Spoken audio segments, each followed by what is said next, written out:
Commonly Seen Mistakes, Part 2.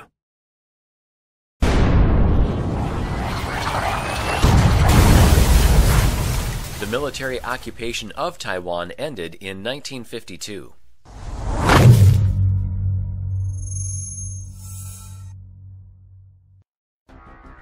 After the war, the military occupation of territory separated from the mother country via the specifications of a peace treaty does not end with the coming into force of the peace treaty. The U.S. Supreme Court has ruled on this issue on many occasions. Military occupation is conducted under military government. Hence, if Taiwan is occupied territory, we would expect to find some specifications about military government in the San Francisco Peace Treaty. Indeed, the relevant specifications are quite clear. The treaty directly stipulates United States military government, USMG, jurisdiction over Taiwan. Has the U.S. executive branch enforced this provision? No. The executive branch officials have treated the San Francisco Peace Treaty as a lost treaty, and have instead concentrated on selling military arms to a government in exile on Taiwanese soil, the Republic of China.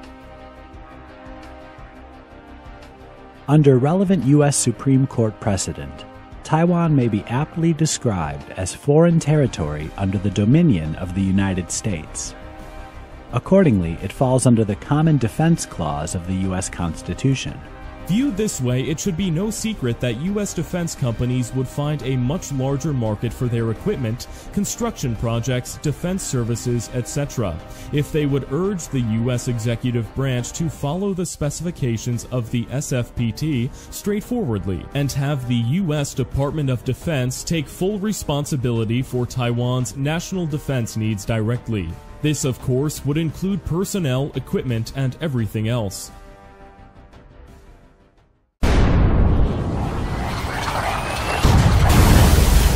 The Republic of China is the occupying power of Taiwan. Hence, its government officers can decide how to make all laws and regulations.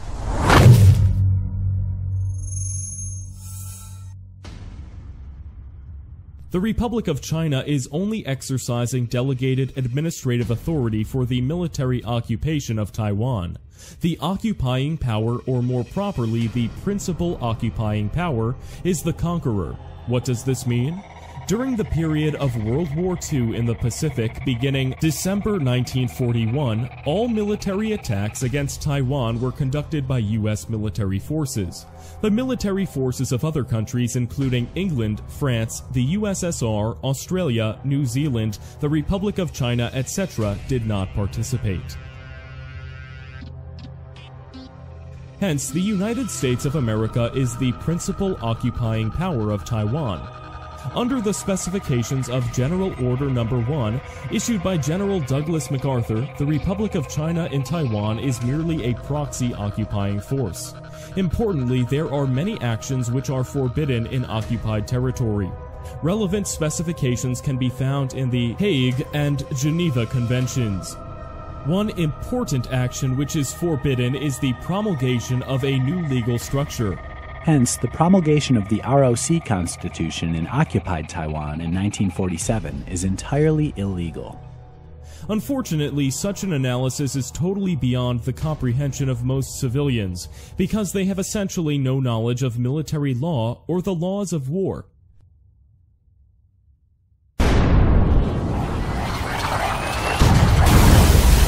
Taiwan was incorporated into Republic of China national territory via procedures in the ROC Constitution regarding new territory.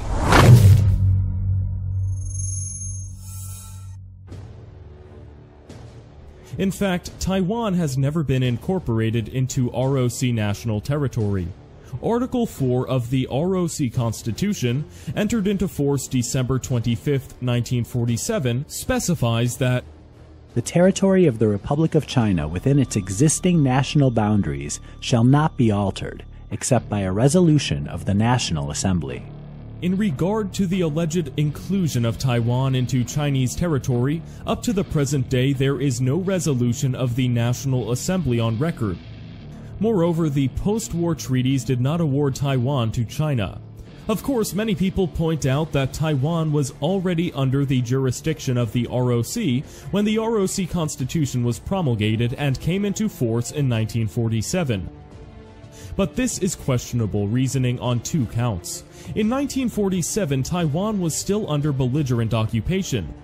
So, number one, there had not been any transfer of Taiwan's territorial sovereignty to China, and Taiwan was not part of China's national territory.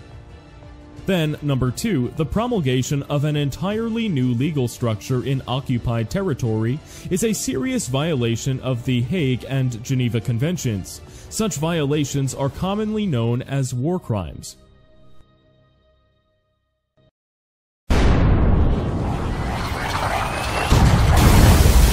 With no final disposition of Taiwan in the peace treaty, sovereignty is held by the local Taiwanese people.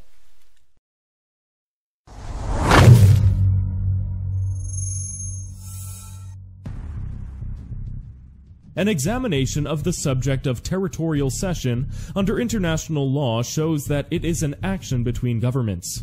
Examples of this in United States history are very representative. There was Louisiana in 1803, Florida in 1821, California in 1848, Alaska in 1867, Guam in 1899, Puerto Rico in 1899, Virgin Islands in 1917, etc.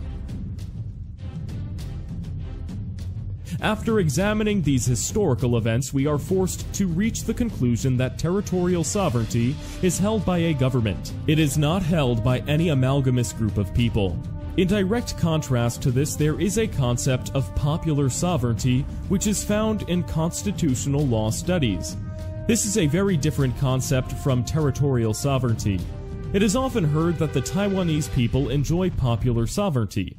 In practice, this just means that under the authority of the illegitimate ROC Constitution, they are being given the right to vote and to elect their quote-unquote representatives to various levels of local councils, to the legislature, presidency, etc. Looking at the treaty specifications for Cuba after the Spanish-American War and Taiwan after World War II in the Pacific, both are territory conquered by the USA, which have not reached a final political status. In other words, they have been left in political limbo under the jurisdiction of the United States military government. However, as in the situation of Cuba, the United States executive branch officials should be nurturing local groups in Taiwan to come together to form their own civil government. This is the established precedent for dealing with conquered territory. This precedent was followed in Iraq as well.